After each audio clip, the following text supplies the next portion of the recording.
everybody. This is Michael. I'm the OP of Keller Williams Park Meadows. Today I've got Jessica Lentz with us. She's with EXP. And Jessica, you've been an agent for 11 years. Yep, sure have. That's awesome. Why don't we start with one of your craziest, wildest real estate stories? Oh my gosh, you're funny. We always joke and say that I have amnesia when it comes to real estate. It's like childbirth. That's the reason you keep doing it again. I feel like in the moment, I'm like, everything is crazy, or I'll remember everything. And then once it's done and closed, I don't remember. My husband will bring stuff up and I'm like, oh my gosh, I forgot about that. Crazy as far as clients or just anything, a mountain lion crawling out from under the deck in between us was kind of crazy. Yeah, that's scary. Yeah. And tenants that answer the door naked when you're trying to show a house. That's never happened to me. Really? Yeah. That's impressive, because I feel like that happened my first year. It was here's your introduction to real estate. Everyone's crazy. Robe or No, nude. Come on in. I'm going to make you as uncomfortable as humanly possible. He was trying to make it so the house didn't sell. Correct. 100%. So yeah, I could probably have stories for days about that kind of stuff, but for the most part, I forget about it. We keep it moving. I gotcha. Well, tell me, how did you build your business? I got licensed back in 2014. My boys at the time were really little. They were, 10 and 3, 10 and 4, somewhere in there. And my husband worked full time for the railroad. And so I always joke and say, you don't know what you don't know. I had no idea that posting on social media that I was taking real estate classes was actually building a pipeline. I had no idea that taking people on my journey was building a business. So that I didn't know at the time what any of this meant. And so most of my business has always been sphere referral. I'm super heavy into farming. So we always joke and say, if I don't have to drive, I'm probably the agent for you. The closer you are to me, the better I'll be. And also agent to agent referrals are huge for me. I have so many friends now through the real estate world that I'm blessed to know. And so obviously referring business back and forth is really fun that way too. That's awesome. Let's dive into farming a little bit. When you say you're super heavy into farming, what's that look like? So we moved. So when we lived in a different neighborhood, it's already been almost 8 years. So I was super involved in the PTA and the school and stuff like that. And so when we moved, I decided it's a new neighborhood. I'm going to take full advantage of being the newbie in the neighborhood. And so I started our neighborhood Facebook page. I never post anything real estate related on there. I think everyone thinks that that's obscene, but I don't. So I kind of decided to become the mayor of our neighborhood. So if you need a plumber, I know a guy. You need whatever, I'm your girl. You want to have fun, let's throw a party. So I really just became kind of the social connector in our neighborhood and got to know everybody that way. And I just added everybody on social media as I got to know people. Huge supporter of small businesses. So I have a small business directory specifically for our neighborhood that every single person gets a copy of. It's all online. You have to sign up for it. So then obviously I get contact info and I'm able to set them up on HomeBot and, things like that. That's to stay smart. In touch with them, on the real estate side of things, not just the party animal side of things. So are these small businesses business owners that live in your neighborhood as well? Or they're just it's small really businesses? Expanded pretty much all throughout Castle Rock at this point. It started with just the neighborhood and now we've really grown into kind of all of Castle Rock. So it's definitely, when I say farming, I think of Castle Rock, not just necessarily my neighborhood, but my neighborhood right now, I've got 9 listings just in my neighborhood right now. And I've got 2 active buyers in there. So obviously I love to just stay really close. But to me, it's really developing that reputation all throughout the city so that way people know who to call. So what are some challenges, as you're building this reputation, you're building this Facebook group for your neighborhood? What are the biggest challenges you had to overcome to get to where you're at? I think for me, it's time, right? We don't have unlimited time. And so it was trying to figure out how to still be a mom to the boys. And we've been friends on social for a while now. So, both my boys, Colin's obviously an adult now, but both were are super into baseball, super heavy competitive travel baseball. I had a husband who traveled all the time for work. And so it was figuring out like how to build this really big business while not negating the first priority, which was to be a mom and a wife. And so for me, that was part of why, the solution is also the problem. Both of these things coexisted together. So it was one of those, like, I don't have a ton of time. So what can I do to make it so I can max out my time? And the way to do that was to become the best in your area and to just stay really focused in one space so that way I'm not driving to showings an hour away. I'm not sitting in traffic. You're not showing so for me, the more focused and niche down I became, the bigger my business grew, and it became easier to manage my time. Got it. I think that's really impressive, building the neighborhood Facebook page, and I think building the small business directory. That's brilliant. And we do all kinds of events. Like, so during the year we do like trunk or treat events. We do our holiday light contest. I think last year we brought in almost 3,200 votes. Like, I have signs in everyone's yard with like QR codes, and you have to sign up to vote, and everybody gets a prize, and it's turned into a big deal. So this will be our 7th year doing that. We do a Santa event in the neighborhood with, whatever. And we have a day where they can bring their pets. So we have like a Santa Paws event also. Oh, that's awesome. And then we do a Egg Your Yard event for Easter. So, and we always laugh and say I'm Jewish, like the Jewish Easter bunny over here. But the boys go out and they, you sign up to have your yard egged by the Easter bunny, and the boys go out. So the kids get volunteer hours. So like, you're serving the neighborhood that way. You're serving the neighborhood through fun events. You're bringing joy to the neighborhood. So it's definitely like a super tiered and super layered thing that we do. But that's why you don't have to post on social media every 5 seconds that you're an agent, because people just get to know you. For sure. So if I'm a new agent, I'm watching this, right? This sounds overwhelming. Like, wow, you built your Facebook page, you've got the small business directory, and now you're telling us that you do all these events. Where's a brand new agent supposed to start? Like, how did they just tackle this? I mean, like, when I started the Facebook page, I'd only been licensed for 2 or 3 years at that point. So I, just was like, I'm just going to do it. I think one of the biggest issues I see with new agents is everybody is overthinking everything, or they think somebody else has already done it, so I can't do it. But they're not you. So go do it your way, and you're going to find your people. So I'm not an overthinker. I say what I want. I post what I want. I do what I want. And if it doesn't work out, like, we'll figure it out later. What's the worst that happens? Like, one person doesn't like you. They probably wouldn't have liked you anyway. So who cares? So just do it. That's my whole thing. Like, be like Nike.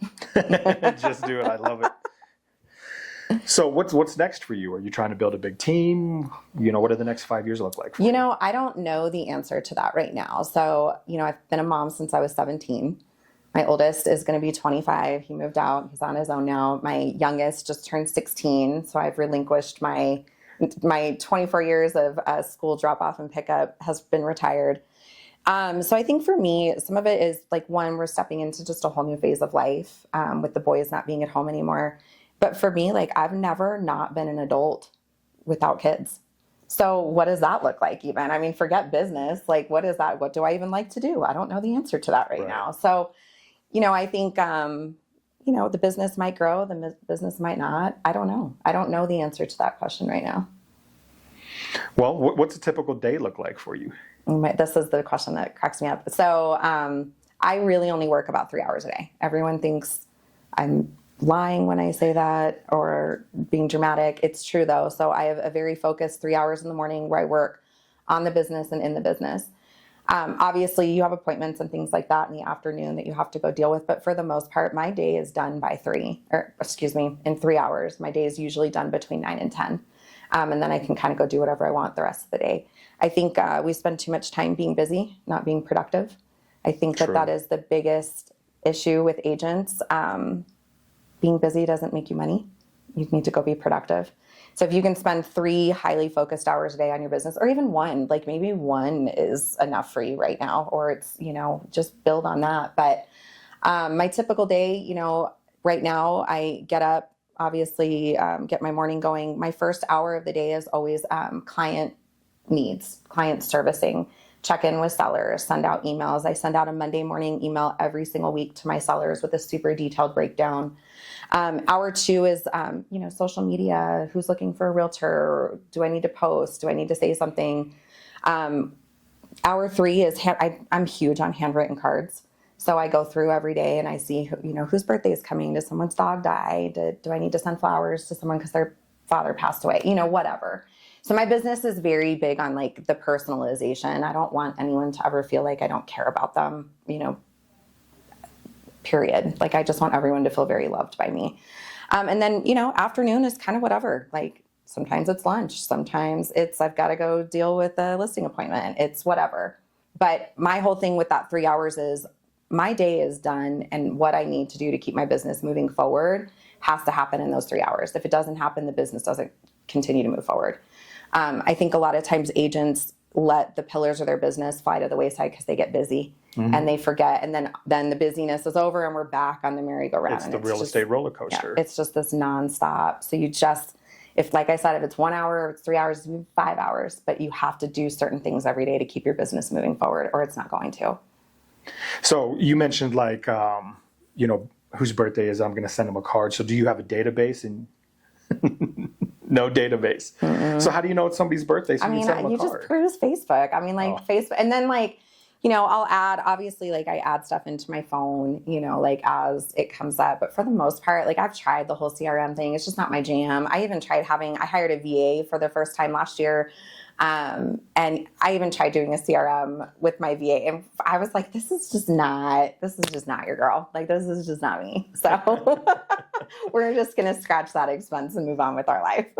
So do you still have the VA? Or? Oh, yeah. At this point, I would die without JJ, so he's not allowed to leave. Gotcha. So when you say you die without him, like what does he do for you? So he took over all the stuff that I didn't know, like I hated, and all of the stuff that, it's easy to say all day long, like it's not a big deal. It's not a big deal. And then once you don't have it anymore, you're like, oh my gosh, that was such a big deal. Like Canva gave me anxiety. Why am I dealing with it? Like you close $40 million a year in real estate. Why are you making a postcard? Like this is stupid. So all the stuff that doesn't take a lot of time, once you take it all away, you're like, wow, like I have even more time. Like I really can only work 2 hours a day if I really wanted to. For sure. So I think, that's a big piece for agents is that leverage piece. When you decide to get leverage and you have to learn how to unload, if you will, and say, hey, admin or hey, VA, these are the things that I need you to do. But when they start doing it, you actually realize like, I don't actually need to be the one to make that postcard on Canva. You're like, yeah. Well, and the other thing too is if you hire correctly, they also do things that you didn't even know you needed to do, which is JJ. Like, it sounds like there's a story here. We're like, what did you find that he's doing? Just like, you could probably say anything and I'd be like that. He has these really beautiful, amazing newsletters we send out every month now that are, super valuable content. Like I have no idea where they even come, I'm doing a new branding shoot. He sent a 3-page email with all of the looks he wants, where he wants it in Castle Rock to go along with our branding we're doing in Castle Rock with the businesses we're going to be interviewing. I would have never done that. I would have just taken some pretty pictures and continued on my merry way. Yeah, for sure. So he has just reined everything in and made everything just like 10 times better than it already was. So how'd you know he was the one? What made you decide to hire him? I interviewed with a VA company, and I am the cheapest person on planet Earth. And I went into it with like that whole $4, $5 max mentality for a VA. JJ is the most expensive VA. He's $11 an hour, and he gets bonused every month. We treat JJ very well to keep him around. But, there was just, sometimes you just meet people, even if it's through Zoom, and you're like, yeah, you're totally my vibe. He totally gets everything, gets the business, gets me as a person. So we just, even my newsletters, you would read them and be like, she wrote this. Sure didn't. That's awesome. Yeah. So let me ask you this. If you were to move to a new state, new city, had to start all over from ground zero, What's that look like? What's the first thing you're doing? So actually, when we moved from our old house to our new house, what I did was I made this very conscious decision that I wanted to really reposition my business to just be in this one area. Given I still go other places, but really, if you look at my production, it's pretty centered to Castle Rock. So what I did was I went through and I found all the for sale by owners in Castle Rock at the time. And I set up this like chart on my wall, and I was like, I'm going to get a listing a week. And that for the next 12 weeks, I'm going to get a listing a week, regardless of what that looks like. And when I say regardless of what that looks like, that meant I don't care what they pay me. I don't care what the price point is. I don't care about any of it. I want my sign in as many yards as humanly possible to start building my business here very quickly. So I got that first 12 weeks, I think I got 14 listings. And, each of them were for a super low commission. Again, don't care. I'm here to reestablish my business. This isn't about the money. It's about the future. And so one of those clients I've gotten over the years, between their real estate transactions and all of their referrals, 27 deals I've gotten from that one client. Like, wow, that was worth every bit of it. Way worth it. So, my whole thing with new agents is, and I feel like this comes across very disrespectful. So when I say this, I'm not being disrespectful. It's just blunt. When people are like, well, I have value to add. Well, what value do you have to add right now? Like, you don't know the answer to that either right now. So go out and find someone who's going to give you a chance, and then bring as much value as you can. And then the business is going to naturally come. I think we get way too hung up in general in this business on the money piece. And we forget that, like, gosh, there's a whole, 8-year runway, 10-year runway down the road that these people could be there for you. And that's what you need to be looking at, not just right now. So go get that right now business, because they have their hands raised anyways. So go build your business off their backs and have them become your biggest supporters. My for sale by owners, promise you will never find bigger champions than my for sale by owners. They are almost like obscene with their love of me. And I love it, but it's hilarious that everyone's like, oh my gosh, I would never. And I'm like, are you sure? Because I would. I'd do it again today. I would do it again. So do you still call for sale by owners? No, I only do if I'm in the mood to fight, because they're a lot like me. Like, they're very, they're just blunt and to the point. And so I think like it takes a certain personality to really get through to them. So, not everyone can call and be like, okay, well, I'm just going to tell you like it is, and you're being stupid. And they usually laugh, and like we move on, and I get the listing. So nowadays though, it's only if I'm in the mood to, like, if I'm feeling feisty. Gotcha. Well, what are some parting words of advice to the agents out there that are watching us today? I think there's a million ways to do this business, and you have to run a business the way that works for your personality. If you're somebody who's caught up on, the shiny object syndrome on social media, everything works and nothing works. So you have to pick what works for you and for your personality type. Like, if doing open houses isn't your thing, it's not my thing, that's okay. Like, you don't have to do an open house. Go find what works for you though, and then stick with that. I think agents get too caught up in the, well, she's doing this, she's not you. So go figure out what works for you. And then just go do something. Please just do anything. Just get into action. Just do anything. Yeah. Love it. I think that's great advice. Yeah. Jessica, thanks for joining me today. Yeah, thanks for having me.